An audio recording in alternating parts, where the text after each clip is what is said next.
Good day everyone, every 2 and every 3. So for today's video, gagawa ako ng rellenong bangus. Ayan, hindi ko na naipakita kung paano siya nilinis at ang paggayat ng mga sibuyas, kamatis, may bawang, may luya at may sili. Ayan na siya, babalutin natin sa foil at gigrill natin doon sa labas. At andyan si Troy. Andyan si Lua at Osha. Si Troy maraming sugat nakipag-away sa labas. Si Osha ay ba't lumabo?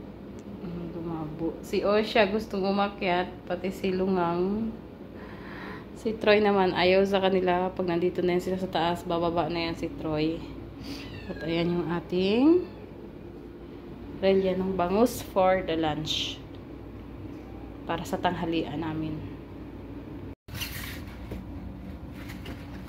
Then, babalutin natin siya sa foil. Wow, ang ganda naman ng foil. May design.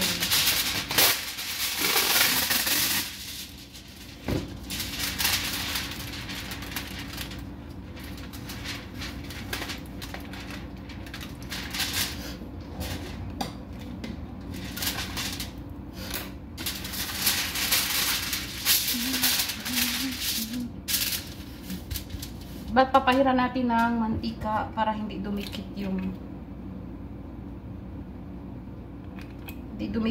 isda kasi kadalasan nadikit.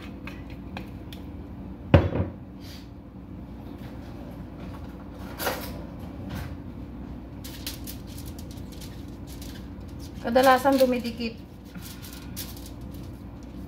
So papahiran natin para maganda yung pag-alis mamaya. Tanggal pag naluto.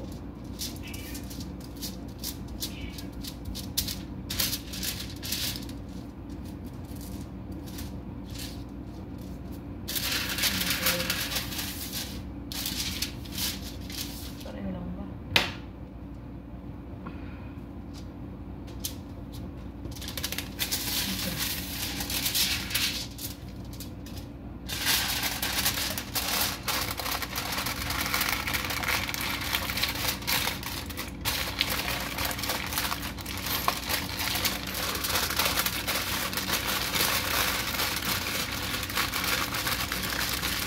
Siyempre, secure natin yung gilid.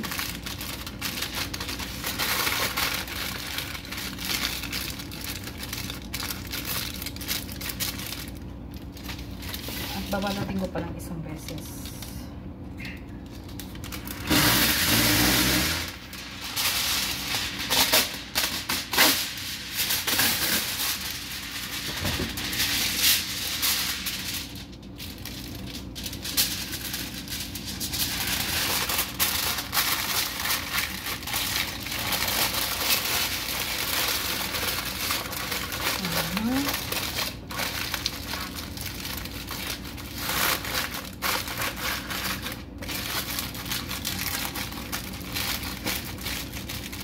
Then, i-grill na natin.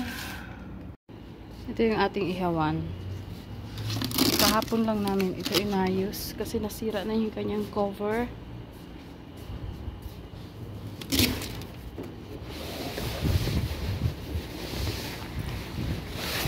Medyo malamig na dito sa Riyadh.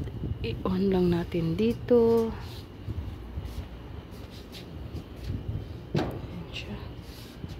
Then, i-on natin dito.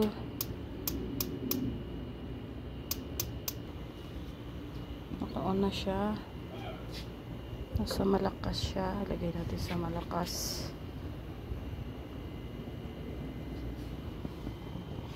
Ayan. Antayin muna natin uminit ang loob. Ayan, mainit na. Nasa 180 na siya, 190. Lagay na natin. Oops, ingat kasi mainit. Mainit.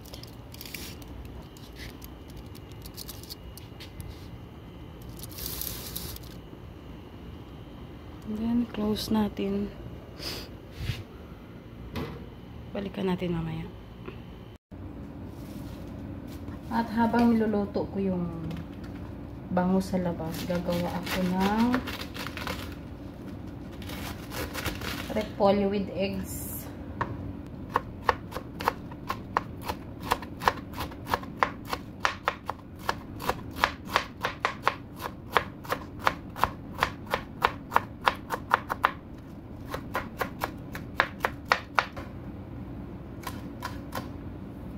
Then, hugasan natin. Then, sibuyas.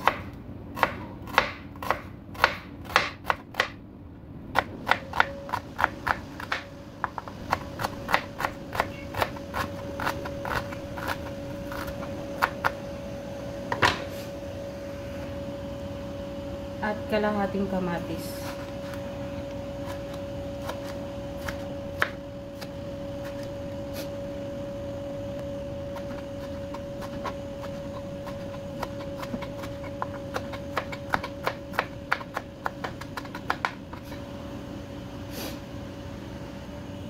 So, sa isang bowl, pagsamasamahin lang natin yung ating repolyo na nahugasan na sibuyas at kamatis. Lagyan natin ng 2 itlog.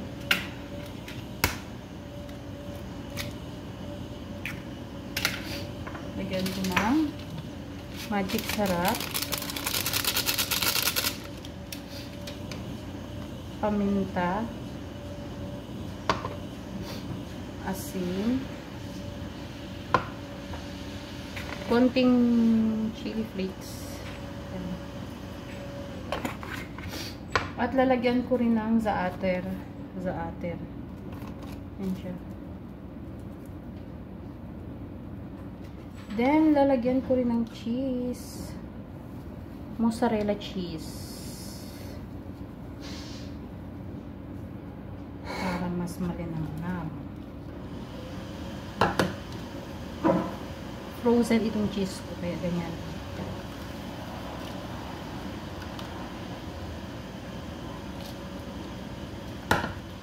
Then, mix lang natin.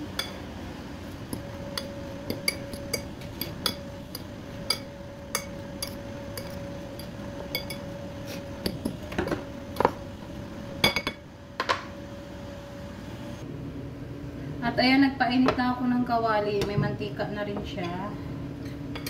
Lagay na natin yung ating repolyo.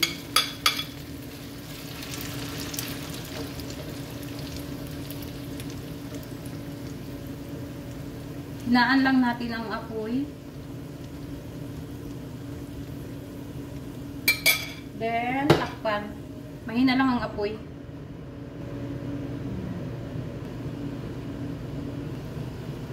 At ayan, pwede na siguro natin i-flip.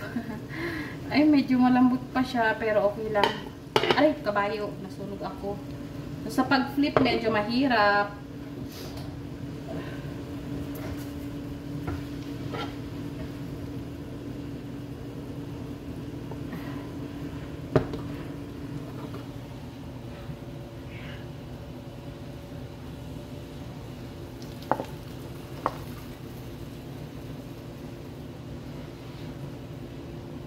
Ganyan. Ayan na siya, nasa takip. At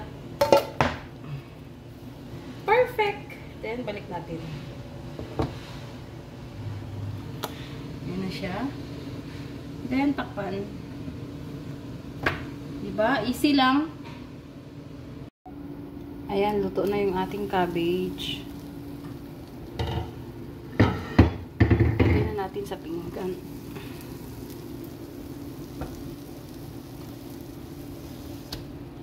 Perfect. Parang hot cake lang siya. Yan, habang nagluluto si Katok, naglilinis ng kanyang sasakyan. Yung vacuum. Sa 8.6 million ba sa atin? Ano? Sa 8.6 million. Sa Pinas? Oo. Para mo nalaman? Research na Google. Hindi, ikaw na, nakasakay ka ng sasakyan ng 8.6 million. Pero sobrang taas. Ayan. At ayan si Hazel at ayan si Dexter, mga makulit. Ayan, ganyan talaga pag naglinis. Kailangan malinis na malinis. May tire block ka pa? Wala ka. Hindi ka magpabili? Ano ba? Vacuum pa yan, oh. Masipag si Katok ngayon. Masipag.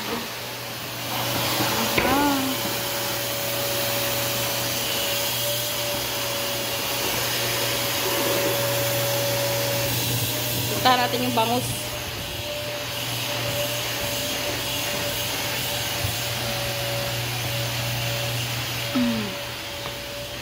Doon yung bangus.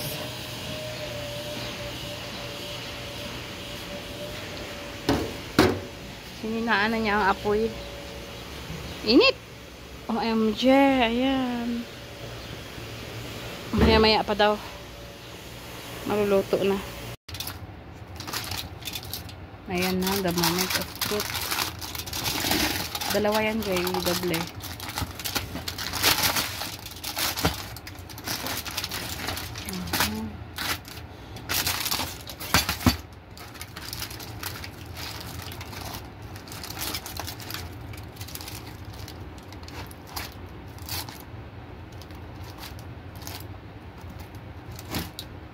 Nangyari?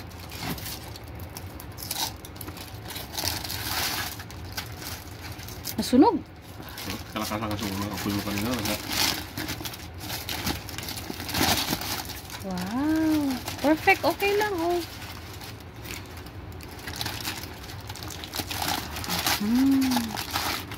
Wow. OMG. Wow. Nilagyan ko na ngayon ng mantika. Nagkuhan pa rin. Sarap. Bango siya. Ayan. Kikita nyo ba yung taba? Hanggang dito na lang aking video sa araw na ito. Kakain na kami ni Katok. Gutom na ako, ma. Thank you so much sa walang sawang panonood, especially Team Sueno family. See you next time. Stay safe and God bless. Bye-bye.